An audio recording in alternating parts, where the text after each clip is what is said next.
سوال نمبر 1، ذکر میر کیا ہے؟ جواب خود نوشت سوانح۔ سوال نمبر 2، محاسن کلام غالب کس کی تصنیف ہے؟ جواب عبد الرحمن بجنوری کی۔ سوال نمبر 3، ایجاز و اختصار کس مثنوی کی خصوصیت ہے؟ جواب گلزار نسیم۔ سوال نمبر 4، غزل اردو شاعری کی آبرو ہے، یہ قول کس نقاد کا ہے؟ جواب رشید احمد صدیقی کا۔ سوال نمبر 5، کس کے دیوان کی آمد سے دہلی میں اردو شاعری کا باقاعدہ آغاز ہوا؟ جواب ولی دکنی۔ سوال نمبر 6، حمد کسے کہتے ہیں؟ جواب خدا کی تعریف کو۔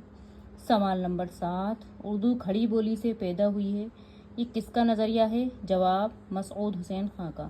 سوال نمبر 8، فلسفہ کلام غالب کا مصنف کون ہے؟ جواب شوکت سبزواری۔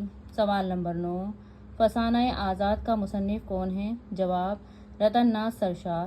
سوال نمبر 10، قصیدہ گوئی کے لحاظ سے کون سا شاعر مشہور ہے؟ جواب سودا۔ سوال نمبر 11، فیضو کس ناول کا کردار ہے؟